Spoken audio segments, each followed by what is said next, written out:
اعوذ باللہ من الشیطان الرجیم، بسم اللہ الرحمن الرحیم۔ حضور صلی اللہ علیہ وسلم نے فرمایا، ترمذی کی حدیث ہے، حضور صلی اللہ علیہ وسلم نے فرمایا، ابن آدم اللہ تعالیٰ کے سامنے سے، اللہ تعالیٰ کے کٹہرے سے ہل نہیں سکیں گے جب تک وہ 5 چیزوں کا جواب نہیں دیتے ہیں۔ کیا ہے؟ جب تک وہ 5 سوالوں کا جواب نہیں دیں گے، جب تک ابن آدم یعنی جو انسان ہے وہ اللہ تعالیٰ کے سامنے سے ہل نہیں سکیں گے۔ ان کو یہ 5 چیزوں کا جواب دینا پڑے گا، جب وہ انشاءاللہ پھر ان کو جنت جانے کے لیے اللہ تعالیٰ ان کو پرمیشن دیں گے۔ وہ کوئی بھی ہو، وہ دنیا میں بہت ریلیجس ہو یا نان ریلیجس تھے، یا جو بھی بندے اللہ تعالیٰ نے جتنے بندوں کو بھی پیدا کیا اللہ تعالیٰ نے، یہاں ان کو وہاں پر ڈے آف ججمنٹ جو رہے گا تب ان کو یہ 5 سوال کیے جائیں گے، اور یہ 5 سوالوں کا جب تک وہ جواب نہیں دیتا ہے اللہ تعالیٰ ان کو وہاں سے ہلنے نہیں دیں گے۔ اب ہم لوگ دیکھیں گے کہ یہ 5 سوال کیا ہے جو ہمیں وہاں پر اللہ تعالیٰ کے سامنے ہمیں اس کا آنسر کرنا پڑے گا۔ سب سے فرسٹ سوال یہ ہے کہ ایک انسان جو ہے اپنی زندگی کہاں بتایا۔ اپنے سب سے فرسٹ کیا تھا؟ ایک انسان اپنی زندگی کس طریقے سے بتایا۔ جو اللہ تعالیٰ نے اس کو زندگی دیا تھا، یہ زمین پر اللہ تعالیٰ نے جب اس کو بھیج کے دیا تھا تو اس نے اپنی اس زندگی کو کس طریقے سے گزارا۔ اپنی عمر جو تھی، عمر بول سکتے ہیں، جیسا اللہ تعالیٰ نے کسی کو 50 سال کی عمر دیتا ہے، 60 سال کی عمر ہوتی ہے، کسی کو کم دیتا ہے، کسی کو زیادہ دیتا ہے۔ وہ وقت، وہ زندگی کا ٹائم، وہ زندگی کس طریقے سے نکالی گئی، وہ وقت جو تھا، جو زندگی اللہ تعالیٰ نے دیا تھا، وہ عبادت میں نکالی تھی یا توحید کے ساتھ نکالی گئی، یا شرک میں اس زندگی کو نکالے ہیں، یا بدعت کرتے ہوئے نکالے ہیں، یا بس موج مستی کرتے ہوئے اس زندگی کو نکالیں۔ اللہ تعالیٰ نے اس دنیا میں ہم سب کو معلوم ہے، اللہ تعالیٰ نے ہماری یہ زندگی جو دیا ہے اس میں اللہ تعالیٰ نے ہمیں عبادت کرنے بھیجا ہے۔ اس زندگی کو اللہ تعالیٰ کوشچن کرتے ہیں کہ یہ وقت آپ نے، یہ زندگی جو تھی اللہ تعالیٰ نے جو دیا تھا اس کو کس طریقے سے آپ نے نکالا، اس زندگی کو اس دنیا میں کس طریقے سے بتایا، اچھے کام کر کے یا برے کام کر کے۔ ہمیں اس سوال کا جواب ہمیں اللہ تعالیٰ کو دینا ہوگا۔ تو ہم سب کو سوچنا ہے کہ یہ جو آج ہماری زندگی اللہ تعالیٰ نے دیا ہے، تو یہ زندگی کا سوال ہونے والا ہے ہم سے کہ ہم لوگ اس زندگی میں کیا کر رہے ہیں، اس کا آنسر اللہ تعالیٰ کو ہم لوگ کو دینا پڑے گا۔ اوکے، جو سیکنڈ کوشچن ہے، اللہ تعالیٰ فرماتے ہیں کہ حضور صلی اللہ علیہ وسلم نے فرمایا، جو سیکنڈ کوشچن ہے جوانی، ہماری جوانی کہاں نکالی۔ دیکھیے ہم سب ماشاءاللہ ہر بندہ جو ہے وہ کوئی بوڑھا پیدا نہیں ہوتا ہے، بچپن سے لے کے بچے سے لے کے بوڑھاپا تک آتا ہے۔ تو جوانی ایک ایسا ایج ہے جو بہت ہی بولتے ہیں نا، بہت ہی امپورٹنٹ ٹائم ہے۔ بچپن ایک ایسا ٹائم ہے جب کسی کو معلوم نہیں رہتا، نالج نہیں رہتی ہے، بچپن آ رہتا ہے تو بچپن نکل جاتا ہے۔ بٹ جوانی وہ ہے جب انسان کو ہر ایک چیز کی نالج ہوتی ہے، ہر چیز صحیح اور غلط معلوم پڑتا ہے، اللہ تعالیٰ ہمارے پاس انرجی دیا رہتا ہے۔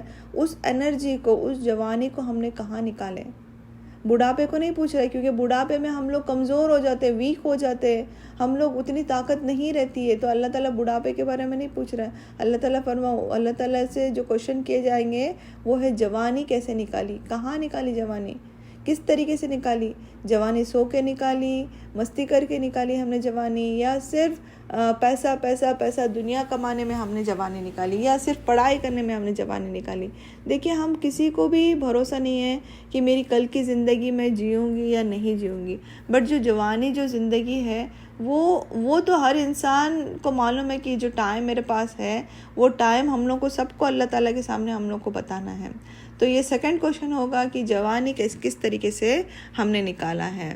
تو اور اسپیشلی اگر ہم لوگ دیکھتے ہیں تو جوانی جو پیریڈ ہے، اگر ہم لوگ جب اسکول میں رہتے ہیں تو ہمارا وقت تو اسکول کے ٹائمنگ میں جاتا ہے۔ جب ینگسٹرز میں رہتے ہیں تو موسٹ آف دا ٹائم ہم لوگ کیا کرتے ہیں، میرا جیسے فار لیڈیز ہے تو ان کا ٹائم کچن میں جاتا ہے، کچھ ٹائم سونے کرنے میں جاتا ہے، اور تھوڑا سا ٹائم جو بچتا ہے وہ ہم لوگ دنیا کے کاموں میں لگا دیتے ہیں۔ تو سوچئے یہ جوانی ہم لوگ واقعی میں بتا کہاں رہے ہیں؟ یہ دن ہماری جو جوانی کے جو دن ہیں یہ کہاں کر رہے ہیں ہم لوگ؟ کیا ہم لوگ جو جوانی میں جو اسٹرینتھ ہے، جو عبادتیں کر سکتے تھے، جو سجدہ زمین پہ کر سکتے تھے، جو نمازیں پڑھ سکتے ہیں کھڑے رہ کے الحمدللہ، کیا ہم لوگ بڑھاپے میں ویسا کر سکیں گے؟ اور کیا یہ سوال ہم لوگ کو بڑھاپے کے بارے میں نہیں آ رہا ہے؟ جوانی کہاں لگائی؟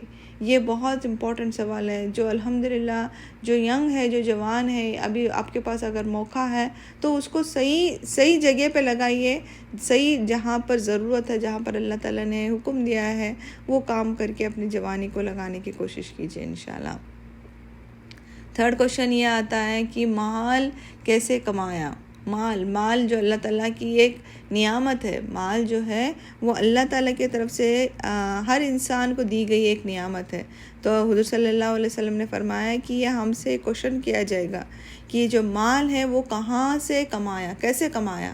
اوکے، تو یہ یاد رکھیے کہ جو مال ایک ایسی چیز ہے، اللہ تعالیٰ نے قرآن میں فرماتے ہیں کہ ہم تمہیں آزمائیں گے، کس سے؟ بھوک سے، ڈر سے، اور لاس آف ویلتھ یعنی مال سے تمہیں آزمائیں گے۔ مال جب انسان کا چلا جاتا ہے تو انسان بہت افسوس کرتا ہے۔ مال ایک ایسا چیز ہے جو انسان کو بہت محبت کرتا ہے۔ آج دنیا میں ہر انسان کو اگر پوچھا جائے گا کہ کیوں ہم لوگ محنت کر رہے ہیں تو وہ بولے گا کہ مال کمانے کے لیے، اور مال سے بڑھ کے اس کے لیے کچھ بھی نہیں ہے۔ دنیا میں سروائیول ہے تو مال ہے تو سروائیول ہے، پر وہ مال کیسے کمایا، وہ کس طریقے سے کمایا؟ عزت سے کمایا، بے عزت سے کمایا، سنت طریقے سے کمایا، حرام طریقے سے کمایا، حلال طریقے سے کمایا، یہ اللہ تعالیٰ کو ہمیں جواب دینا پڑے گا۔ دیکھیے کبھی کبھی انسان اپنا پروفٹ کمانے کے لیے حرام کو حلال چیزوں کو بھی حرام بنا دیتا ہے۔ تو یاد رکھیے جو ایک روپیہ جو ہم لوگ کما رہے ہیں اس کا جواب ہمیں اللہ تعالیٰ کے سامنے دینا ہے۔ کبھی اگر ہم لوگ کبھی دکانداروں پہ جاتے ہیں، وہ کتنی آسانی سے جھوٹ بولتے ہیں کہ یہ آپ کے لیے اتنا کم کر رہے ہیں، یہ اسپیشل آپ کے لیے اتنا کم ملا ہے۔ دیکھیے جھوٹ بول کے کچھ فائدہ نہیں، ہمیں معلوم ہے ہمیں چند ٹائم کے لیے ہمیں اس کا فائدہ نظر آتا ہے، بٹ یاد رکھیے اس کا مال کا جو سوال جواب ہوگا آخرت میں ہمیں جواب دینا ہوگا کہ ہم نے اس کو کیسے کمایا ہے، اس کا حلال طریقے سے ہم نے کمایا ہے کیا حرام طریقے سے، اور جو برکت حلال طریقے میں ہے وہ حرام طریقے میں نہیں ہے۔ بھلے سے تھوڑا سا کماؤ پر حلال طریقے سے کماؤ، حضور صلی اللہ علیہ وسلم کی سنت پہ کماؤ، تو اس کا انشاءاللہ ہمیں اس کا اللہ تعالیٰ اس دنیا میں بھی اجر دے گا اور آخرت میں بھی اجر دے گا۔ نیکسٹ کوشچن آتا ہے کہ کہاں پر خرچ کیا؟ دیکھیے مال کے لیے دو سوال کر رہے اللہ تعالیٰ۔ مال پہلا کیسے کمایا، اور سیکنڈ کہاں پر خرچ کیا؟ کہاں پر خرچ کیا؟ اپنے پڑھائی میں، شادی بیاہ میں، پارٹیز میں، کہاں پر خرچ کیا؟ اللہ کے لیے خرچ کیا، کسی کو مدد کرنے کے لیے خرچ کیا، کسی کی ہیلپ کرنے کے لیے، کسی کی بھلائی ہونے کے لیے خرچ کیا گیا، کوئی مسجد کی تعمیر کے لیے خرچ کیا گیا، کوئی ڈونیشن دیا گیا مدرسے کو، یا کوئی اچھا کام صدقہ کیا گیا، کوئی چیریٹیبل انسٹیٹیوشن بنایا گیا۔ دیکھیے مال ایک ایسی چیز ہے، اس کی بہت بڑی آزمائش ہے، بہت بڑی آزمائش ہے، اور اگر آپ کو معلوم ہوگا کہ یہ مال ہی ایک چیز ہے جو ہمیں آخرت کے ٹائم پہ اگر ہم نے اس کا زکوٰۃ نہیں دیے، اس کا صحیح طریقے سے استعمال نہیں کیے، تو ہمارے گلوں میں بڑا سانپ بن کے اللہ تعالیٰ اس کو ہمارے ڈالا جائے گا، اور وہ ہمارے ہونٹوں کو ڈھسے گا اور کہے گا کہ یہ میں تیرا مال ہوں، جس کو تو بہت پیار کرتا تھا، یہ تیرا مال ہے، جس کو تو سنبھال کے رکھا ہوا تھا، جس پہ زکوٰۃ نہیں دیتا تھا، صدقہ نہیں دیتا تھا، میں تیرا مال ہوں۔ اور سوچئے وہ سنیک کتنا بڑا ہوگا، وہ سنیک ایک کیمل کی طرح ہوگا، وہ چھوٹا موٹا نہیں رہے گا، وہ ایک کیمل کی طرح اتنا وزندار ہوگا۔ تو یہ مال جسے ہم بہت زیادہ محبت کرتے ہیں، تو حضور صلی اللہ علیہ وسلم نے فرمایا کہ اس کا سوال ہوگا کہ تم نے اس کو کہاں خرچ کیا۔ اگر آج ہم لوگ دیکھیں گے تو شادی بیاہ میں اتنا خرچہ کر رہے ہیں ہم لوگ، لیکس آف روپیز ہم لوگ ڈال رہے ہیں، کیا ہم لوگ وہ لاکھوں سے روپے کبھی مسجد کے ڈونیشن میں ڈالتے ہیں؟ کبھی غریبوں کو کھانا کھلانے میں ہم لوگ وہ پیسہ خرچ کرتے ہیں؟ کبھی کسی بچے کو اگر پڑھائی کے لیے ضرورت ہے تو کیا ہم لوگ وہ لیکس آف روپیز کسی بچے کو دیتے ہیں؟ نہیں، پر ہم لوگ جب شادی کا معاملہ آتا ہے یا کوئی فنکشنز کا معاملہ آتا ہے تو ہم لوگ اس کو آگے پیچھے نہیں دیکھتے، کیونکہ یہاں پر عزت کا سوال آ رہا ہے، شو آف کا سوال آ رہا ہے، ہم لوگ کو لوگوں کو دکھانا ہے، تو ہم لوگ مال خرچ کرتے ہیں. دیکھیے ہر انسان کا الگ الگ طریقہ ہے. تو جو بھی ہے آپ اپنے آپ کو میرے کو دیکھنا ہے کہ اللہ نے جو مجھے مال دیا ہے میں نے کیسے کمائی ہوں اور اس کو میں کہاں پر خرچ کر رہی ہوں.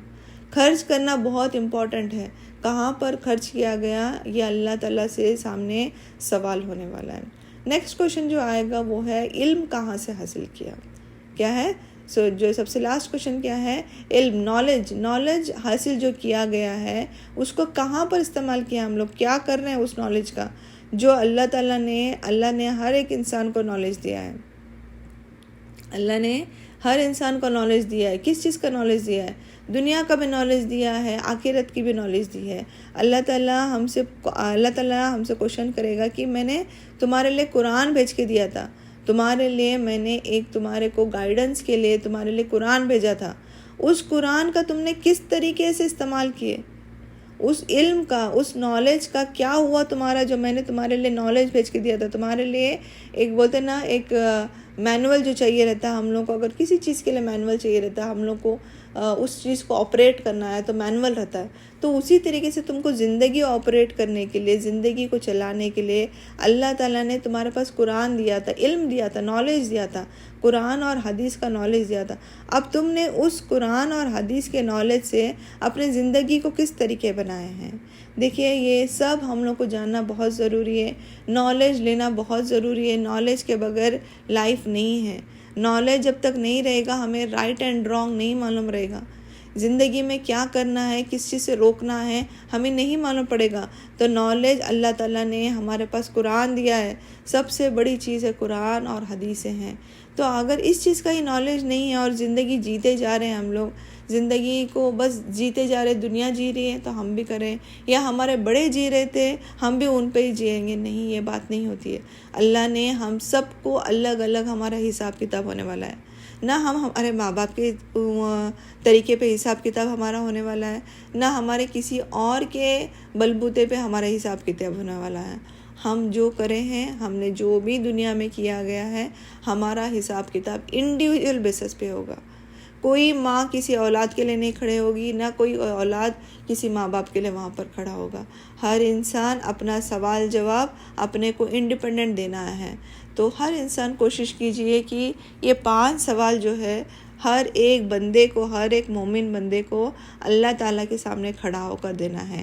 وہ دنیا میں بھلے سے ہی وہ اچھا کام کرتا ہو یا نہیں کرتا ہو، جنت جانے سے پہلے ہمیں یہ 5 سوالوں کا جواب دینا پڑے گا.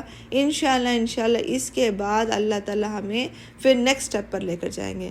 تو اللہ تعالیٰ سے یہی دعا ہے کہ اللہ تعالیٰ ہمیں اپنی ہدایت میں رکھنا، اللہ تعالیٰ ہم پر رحم و کرم کرنا، اور اس 5 سوالوں کو جواب دینے کے لیے اللہ تعالیٰ ہمیں طاقت عطا فرما، تاکہ ہم اس دنیا میں اس 5 سوالوں کی اس کو ریڈی کر سکیں، اس کی تیاری کر سکیں، اور وہاں پر جب کوشچنس کیا جائیں تو اس کو آسانی سے اللہ تعالیٰ کے سامنے اس کو جواب دینے کی اللہ تعالیٰ ہمیں توفیق عطا فرمائے. اللہ تعالیٰ ہم سب کے راستوں کو آسان کر دے اور ہر مشکلات کو دور کر کے ہم اس دنیا میں اور آخرت میں کامیابی عطا فرمائے.